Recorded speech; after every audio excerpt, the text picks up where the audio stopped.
Welcome to the Alchemy of Transformation podcast. I'm Anouk, a transformational coach, multidisciplinary artist, speaker, and teacher.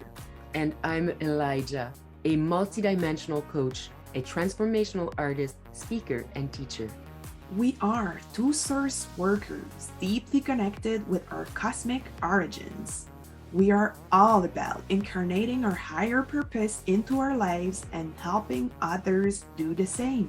In our discussions, we will share our favorite pieces of wisdom and tools that we personally use to stay aligned and get the best out of ourselves. We hope that you are as excited as we are to deeply explore the mysteries of the multiverse. Are you ready? Let's dive.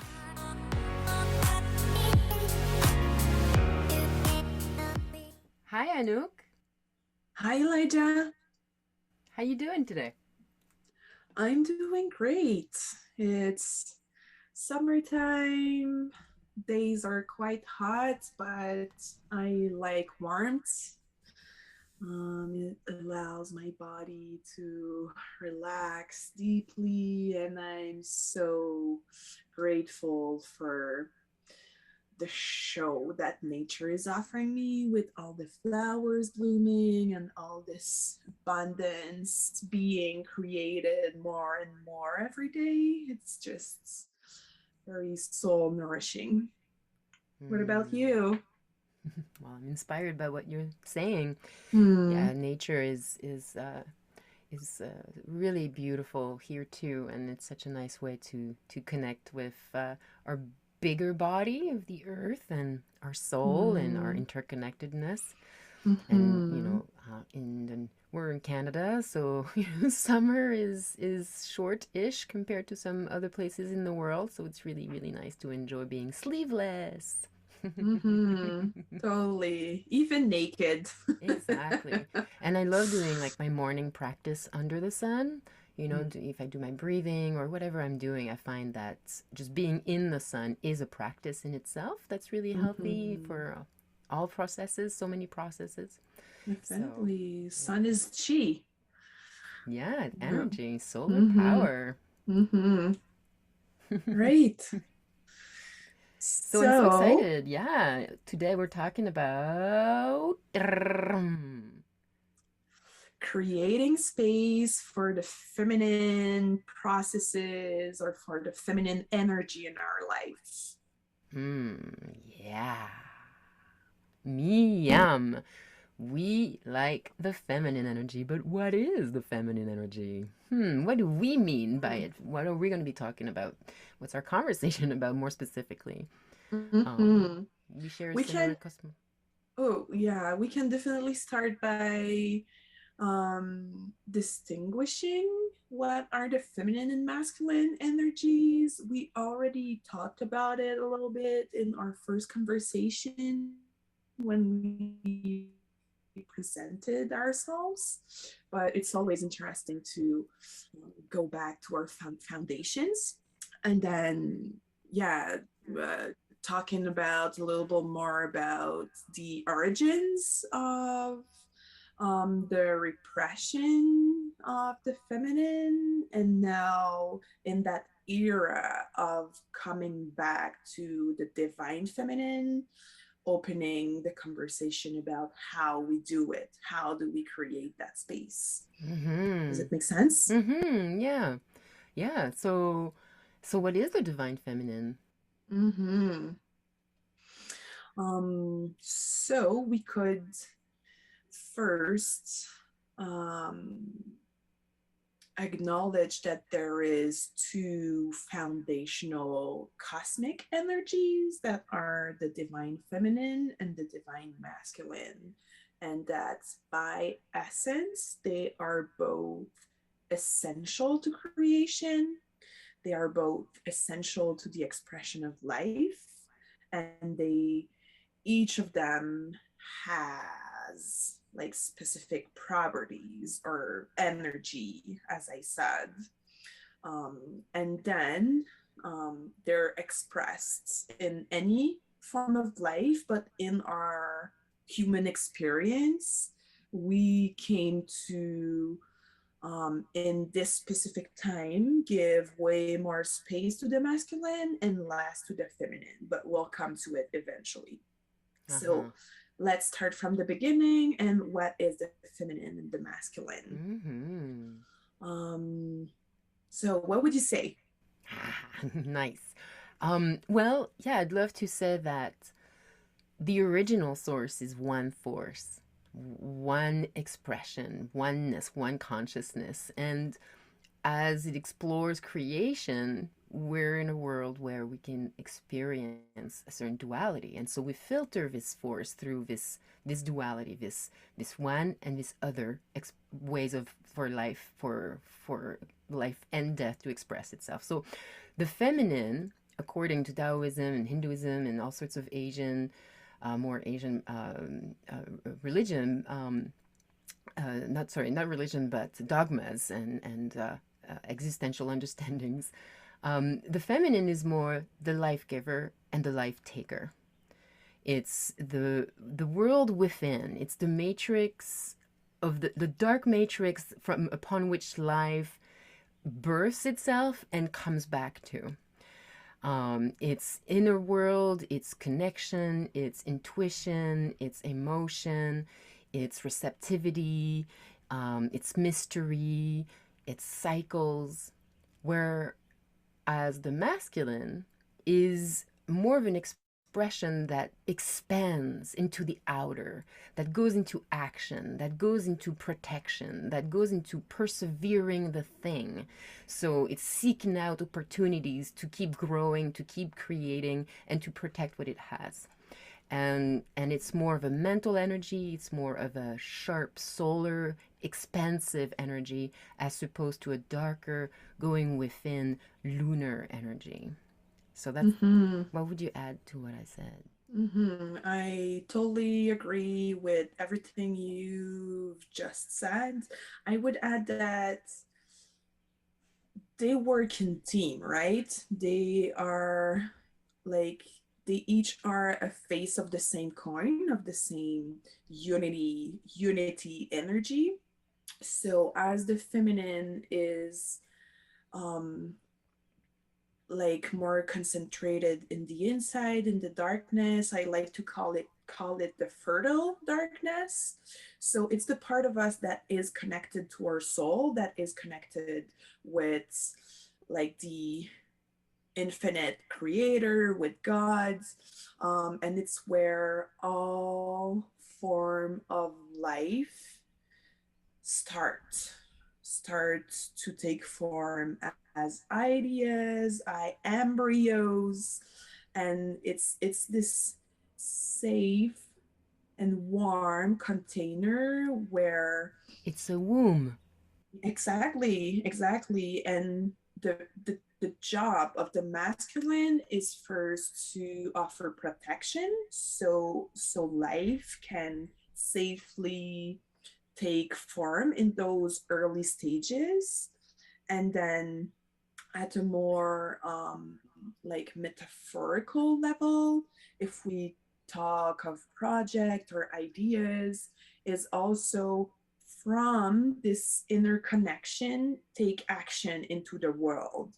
So if I slowly go into our transition of the unbalanced masculine and feminine in our actual world, we're pretty much focused on action and productivity, but disconnected from the feminine.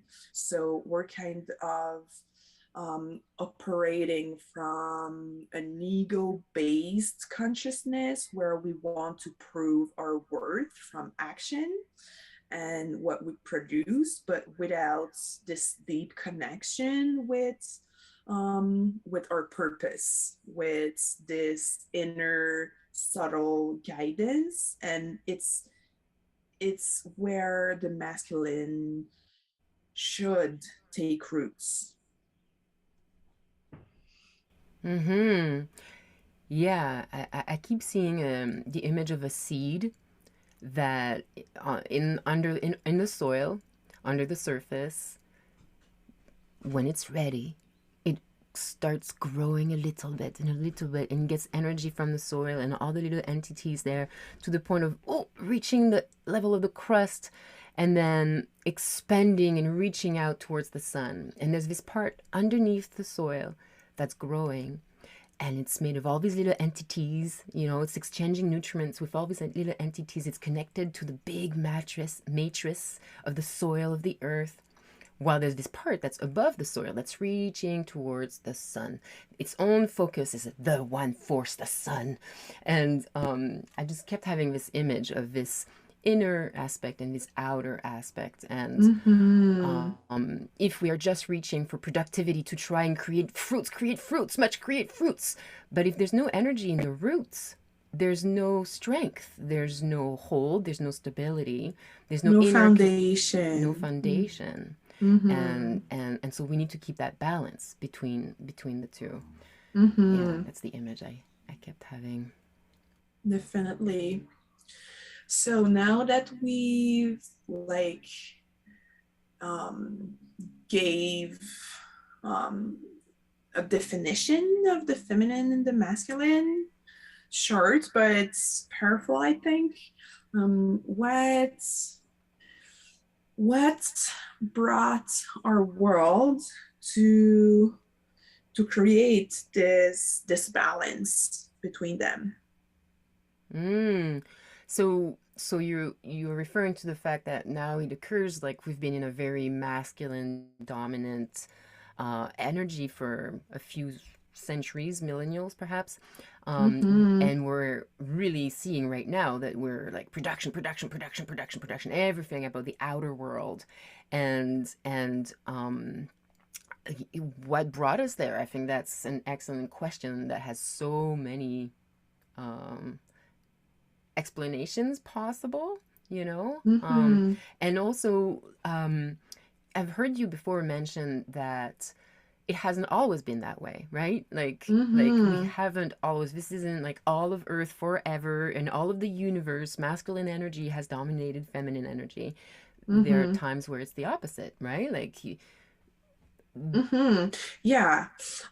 So in some mystical teachings that I'm receiving, I've heard that there was a moment on Earth when females were dominating, and that like this empowerment is the word, like this power taken from men at that time created a form of like deep anger, and that at some point of history there was like this flipping, like this, I don't find the word, but this like change in this the kind of shift of dynamics. polarities. Yeah, exactly. Thank you. Yeah.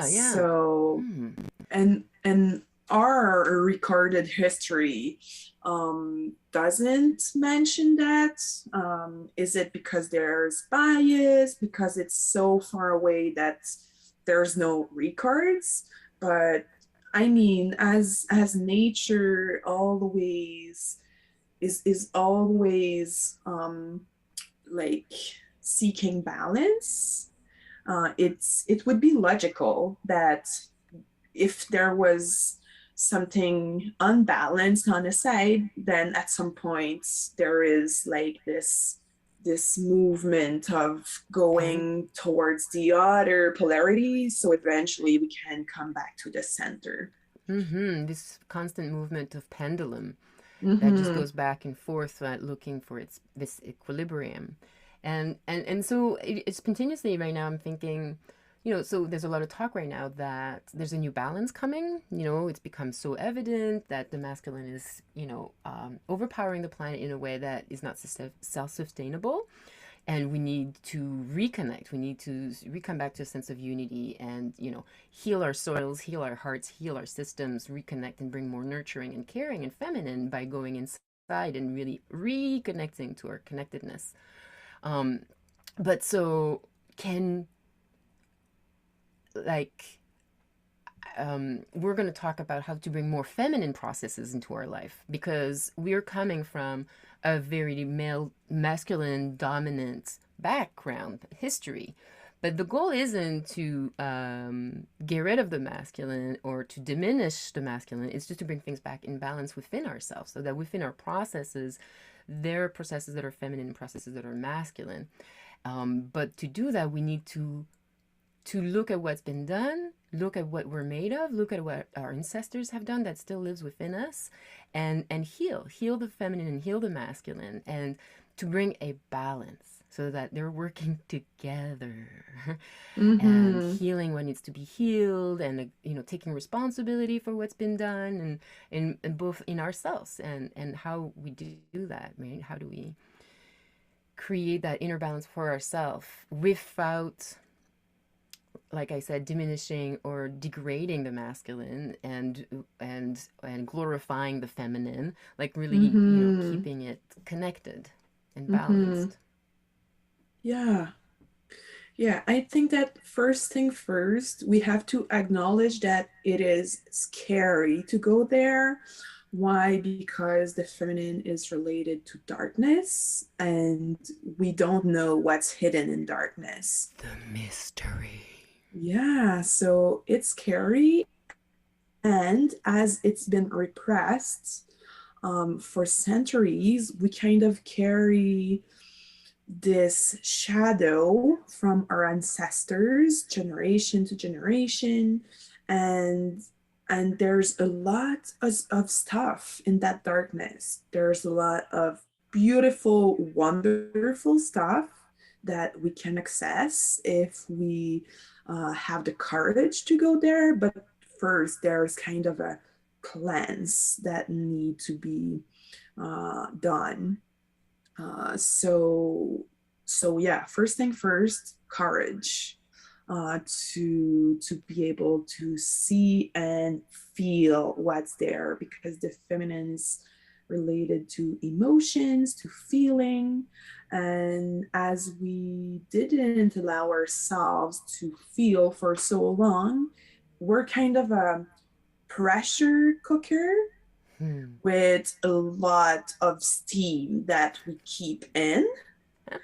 And I know that in my own healing process, I just felt like I was about to explode, and it was the case. And I needed like benevolent people to hold space for me and allow myself to explode, because there was so much grief and anger and fear and shame, and this is not nice to feel those things. And whenever you're out of control because you allow that wave of energy to go through you and get out of you, man, it's huge. Yeah, it is totally huge, and like you said, to have witnesses that are benevolent versus doing it on our own, like to create that container of support that is deeply Mm-hmm. feminine. That is a feminine process, right? Creating a container, an intentional container for something to be birthed or to be deathed, to be transformed. And sometimes we can do it for ourselves. Sometimes we're strong enough, or the process is the right size. Sometimes some processes are so big, the wave of emotion is so big, we need the bigger container, and the benevolent eye, the benevolent heart, the benevolent soul that witnesses, that connects. Wow, you were connected to the universe through another being. The universe got in touch with your pain, not just through you, but through the senses of someone else. And you've reconnected to that deep matrix, that deep womb where we're nourished. That's beautiful. Sorry, I just love that image of what that you shared, that you had the opportunity to have benevolent people to support you, and some processes actually really need that. And I think that a lot of brave souls have incarnated on the planet right now to be midwives of this huge transformation. That our Mm-hmm. bodies, our work, our processes are the spaces, the wombs. Mm-hmm. Each of our wombs is a bit of the womb of humanity for this transformation to happen.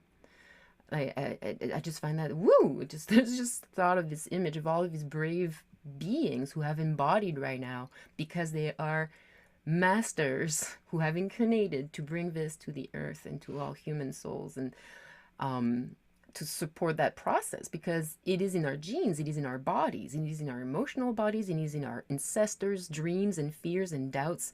We have lineages of people on earth who are in male dominant, fear of the feminine, fear of emotion, fear of being honest. Like so much lying, so much shame for the last centuries, everything happening in secret and in darkness and can't let the others know what's really going on. And I think becoming more feminine, bringing less masculine is allowing the real authenticness come to the surface and be brought to light and acceptance. Like, why judge the other? I am of the same. We all bear the same emotional palette, the same programming palettes that we all have to deal with, and to stop having to hide from it. I think that's a feminine process. And so one thing I really want to make sure we talk about in this conversation, and feel free to pause me if you want to say something about what I just said, but uh, how do we do that? How Mm-hmm. do I take responsibility in my life? How do I ease myself? How do I play with bringing more feminine processes in my life? Mm-hmm. I think we already brought important elements, which is finding a bigger container. And then you also said sometimes we are able to hold space for ourselves, but in the way it came for me was that as it was pretty much unconscious processes, I needed that bigger container. And then as I was bringing more and more light in that darkness, more awareness, more consciousness, it was also a process of like reviving, like bringing back to life or integrating the mother archetype. So relearn how to be my own mother so I could be that container for myself. But I Mm. first needed to be witnessed by someone. And as I was experiencing that energy outside of myself, it was an opportunity to integrate it and internalize it and bring that unconditional, loving, accepting energy towards my own vulnerability, my own complex, deep, intense emotional processes, and allow it to be as you've just said. It's we all go through our own darkness, through difficult, painful emotions, and it's so important to allow ourselves to feel. Mm-hmm.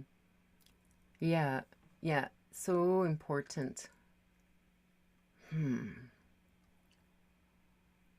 Um, I find it important to really give myself permission to feel, to have time to feel, because I think that's part of the reprogramming that we all are going through is our sense of value. We've been shown pretty early on that we need to produce results to have um, good grades, good salary, perhaps even love from our parents, blah, blah, blah, blah, blah, blah.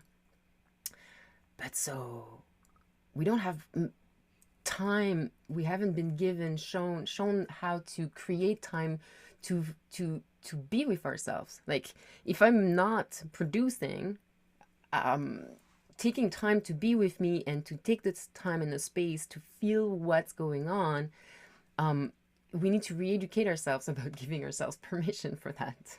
And Mm-hmm.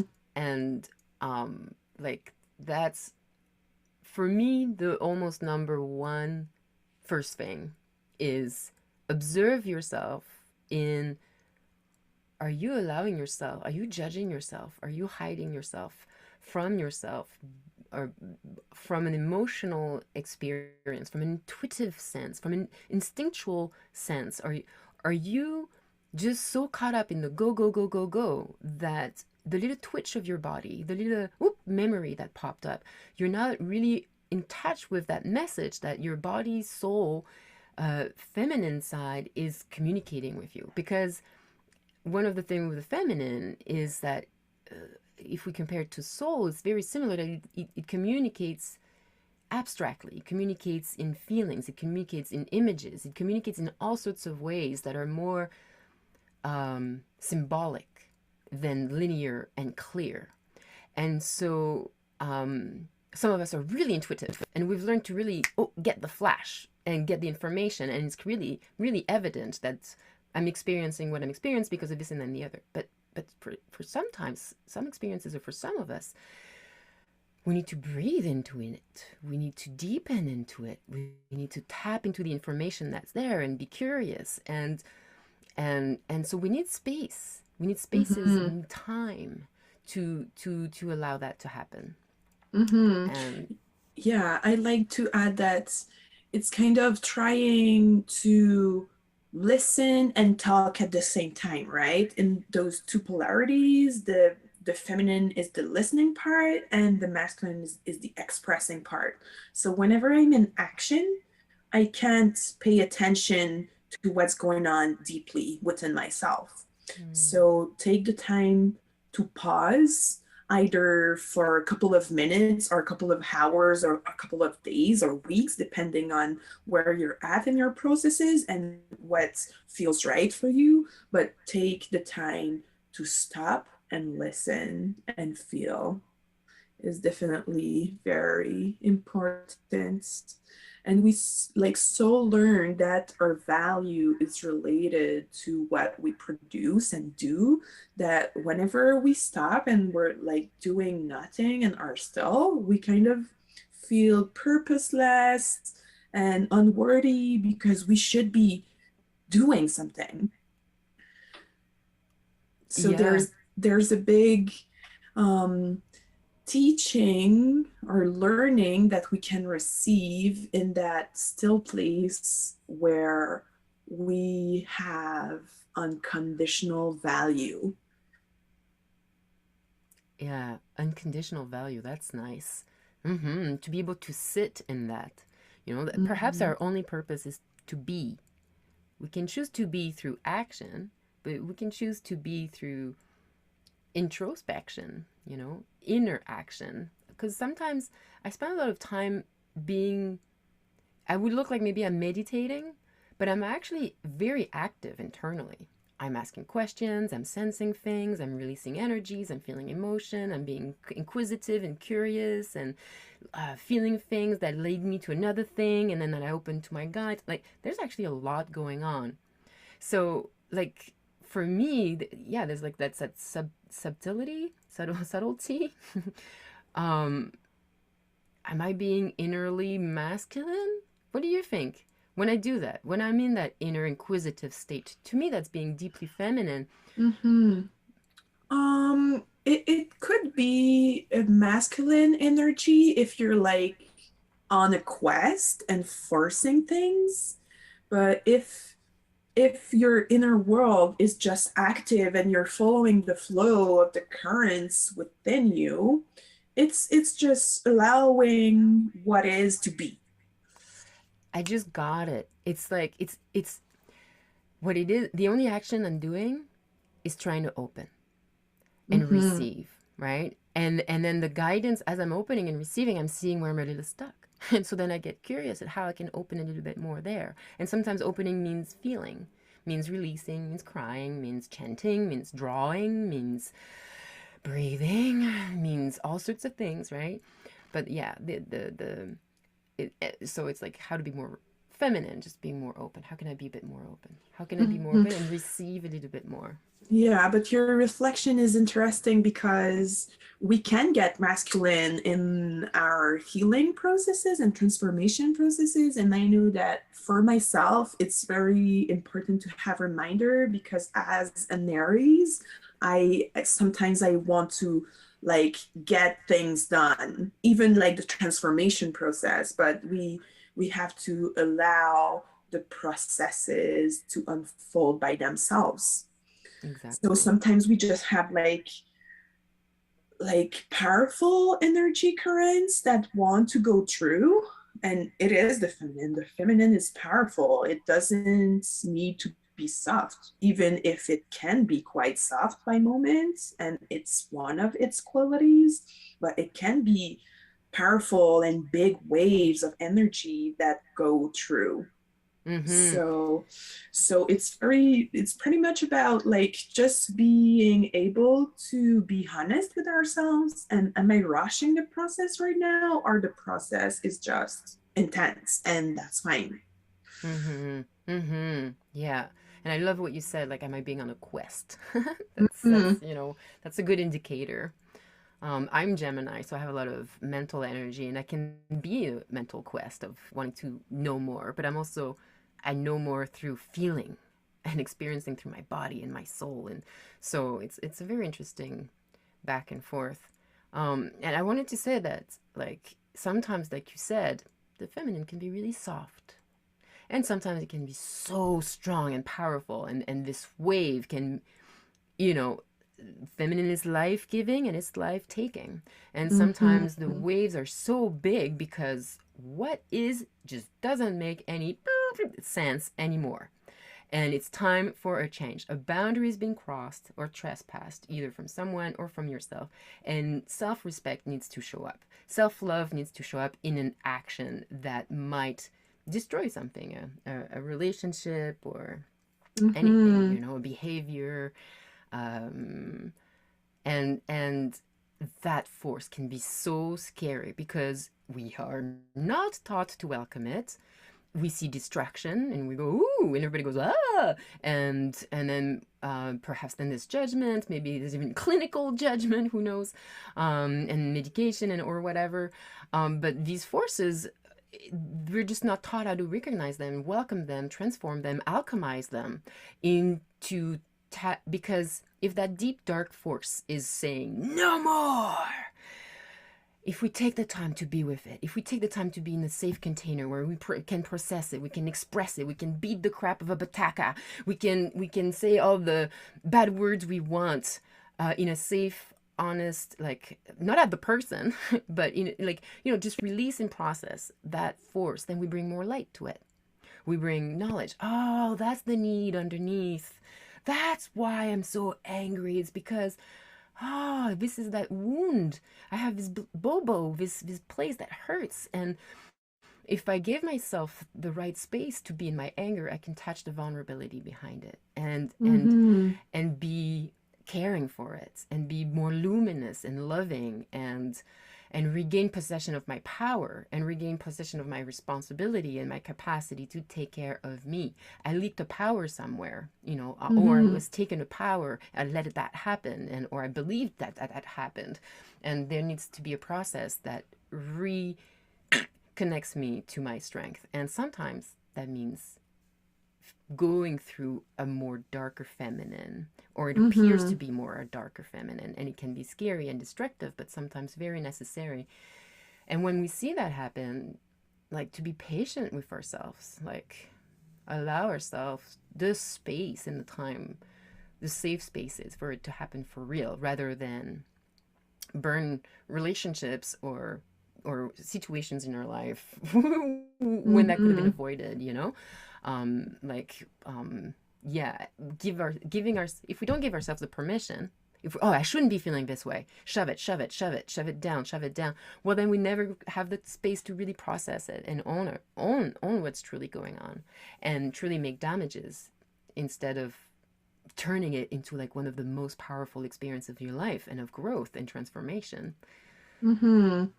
Yeah, it's leads me to two ideas. First one is kind of this dark feminine you talked about is kind of the dark side of the mother, like the creatrix that is witnessing a threat for its creation, and that want to protect it. My baby hurts, and my baby shouldn't hurt.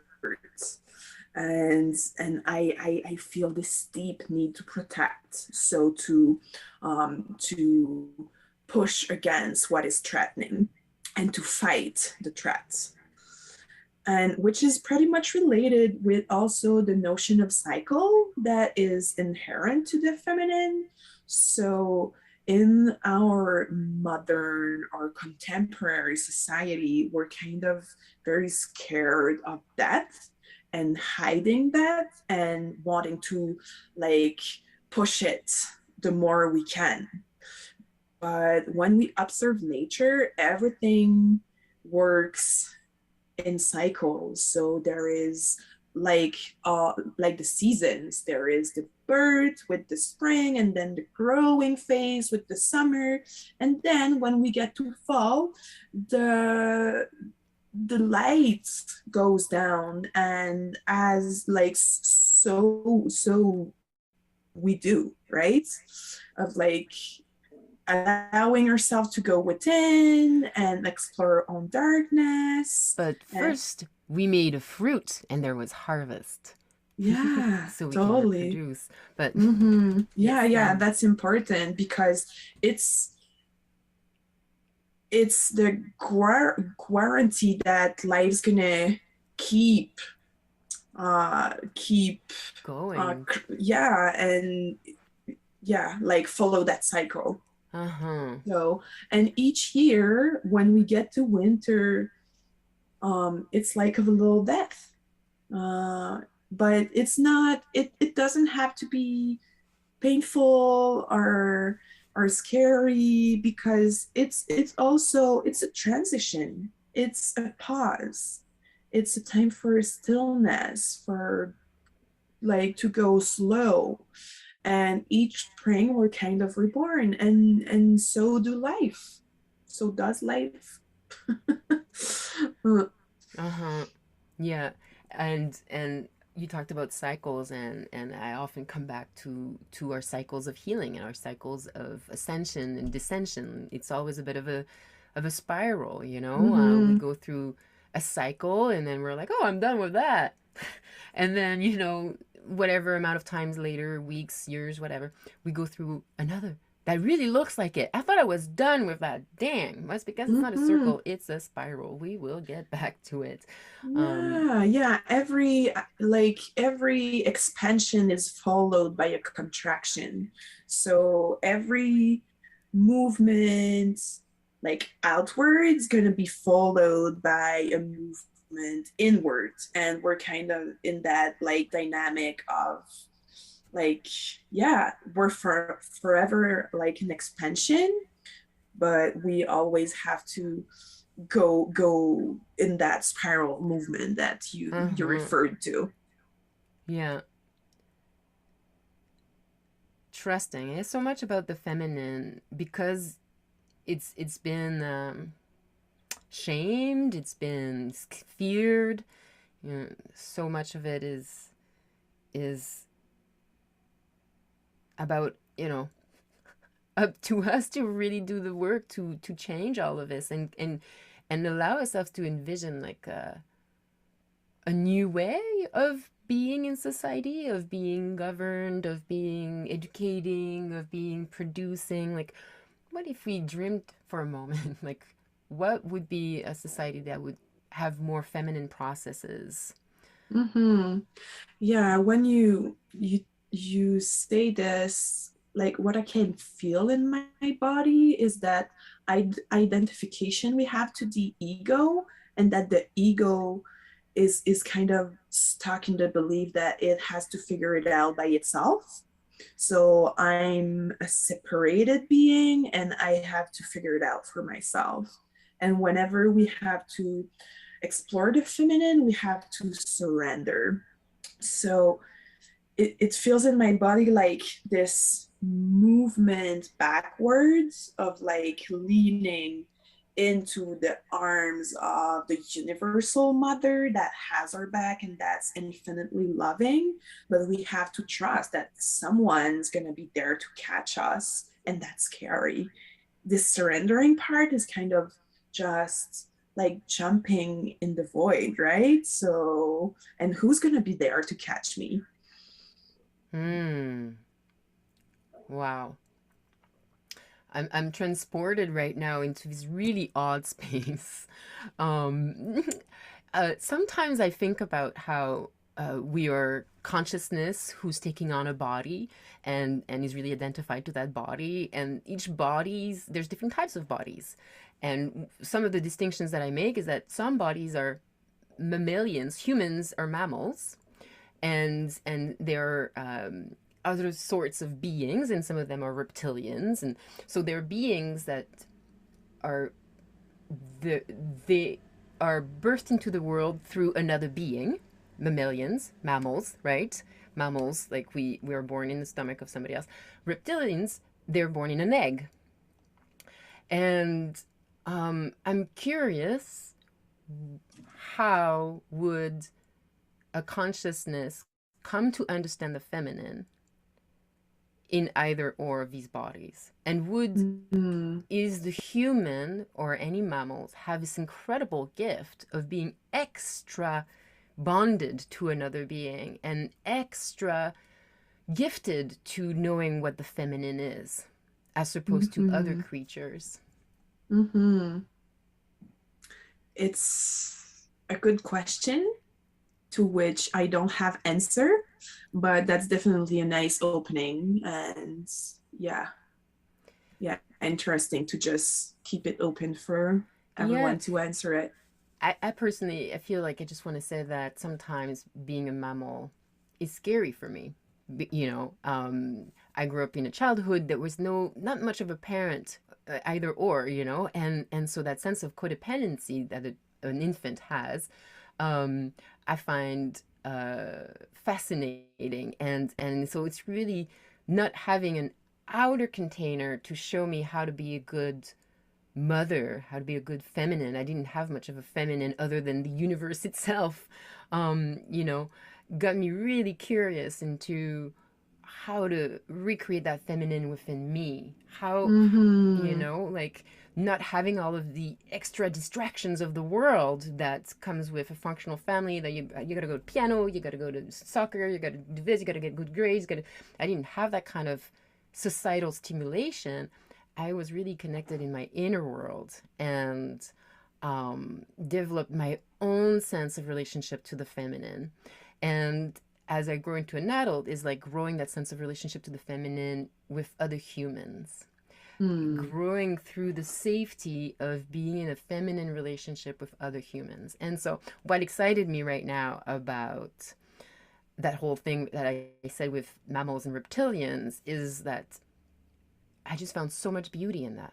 To realize that the human is a bridge, even though that sense of unity and femininity can be so scary because it is so sensitive, because it is so pure, because it is so connected to our to soul in a deep vibrational level.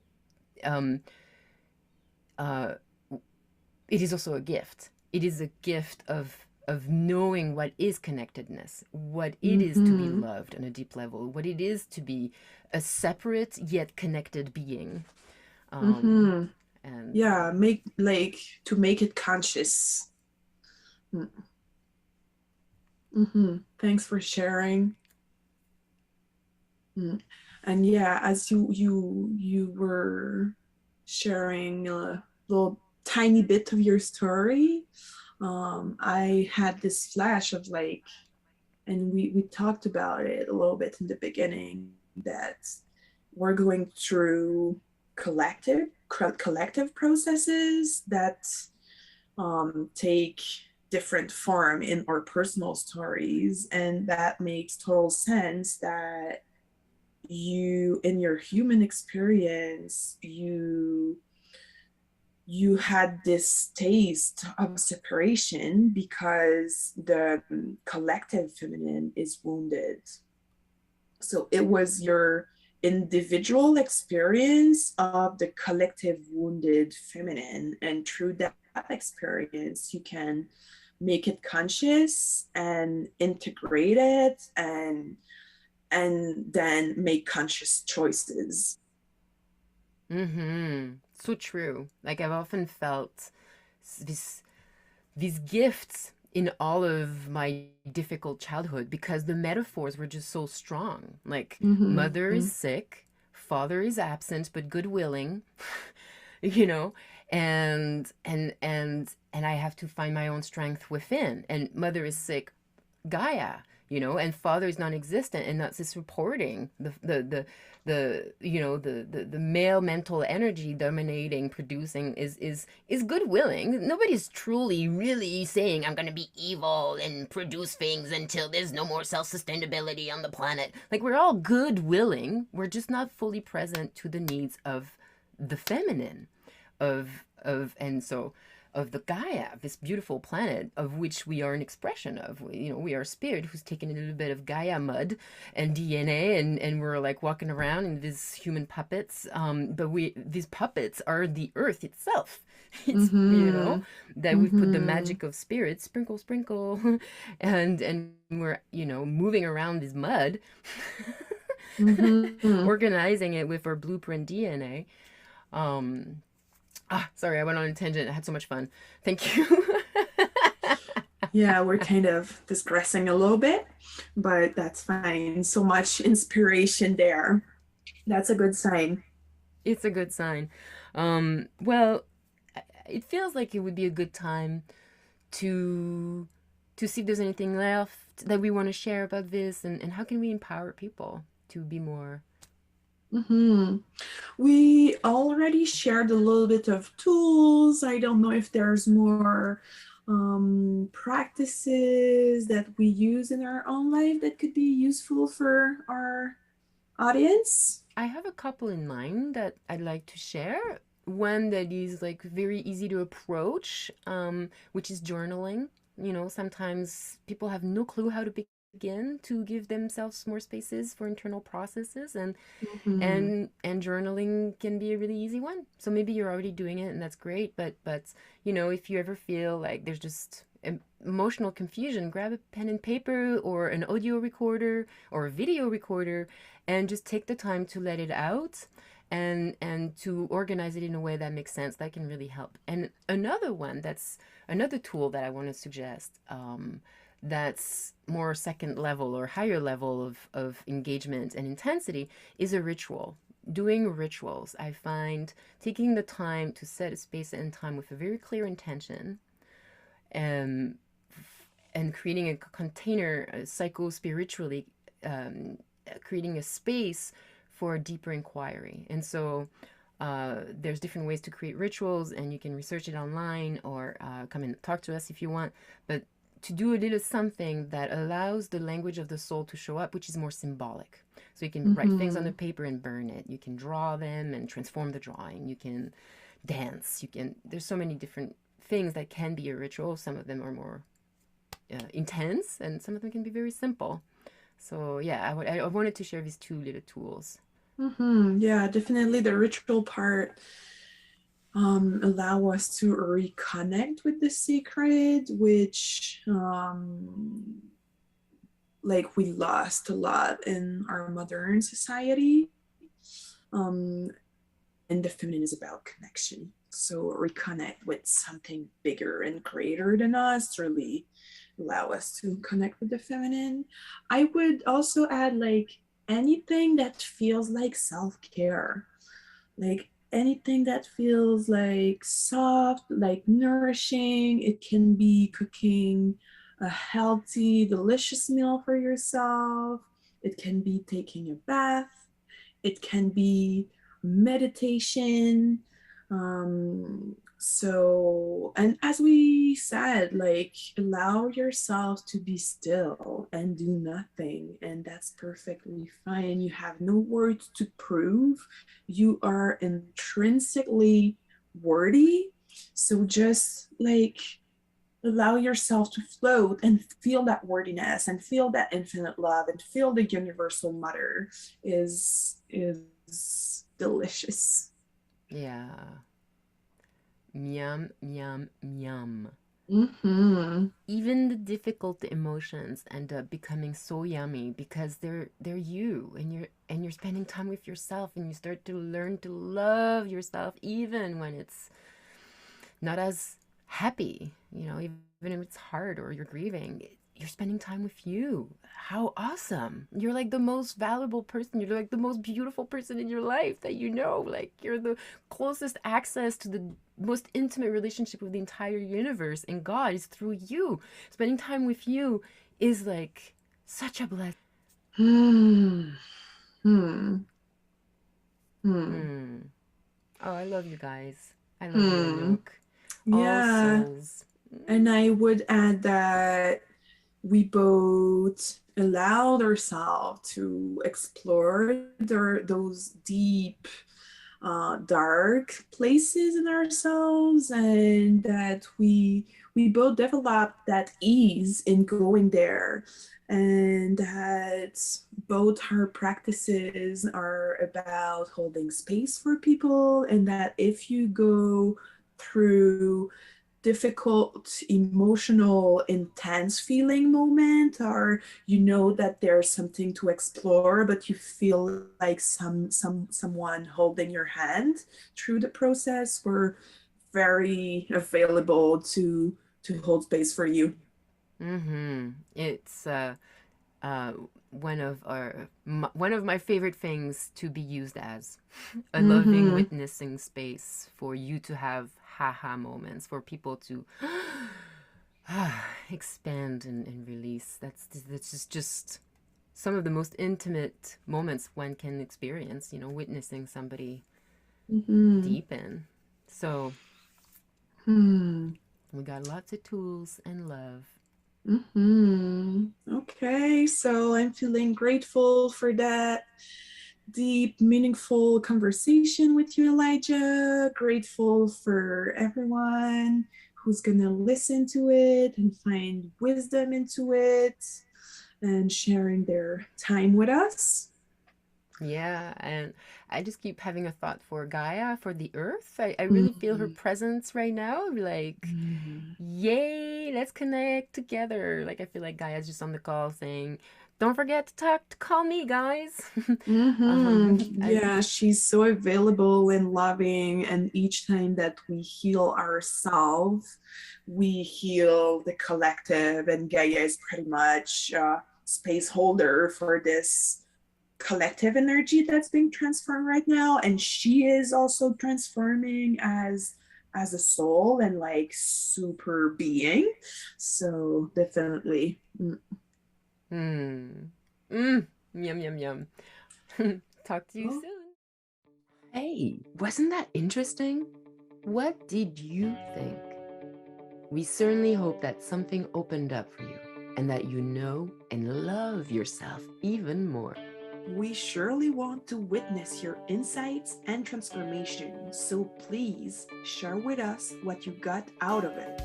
You'll find our social media links in the description. Stay tuned for the next alchemical conversation. Take care, beautiful star being.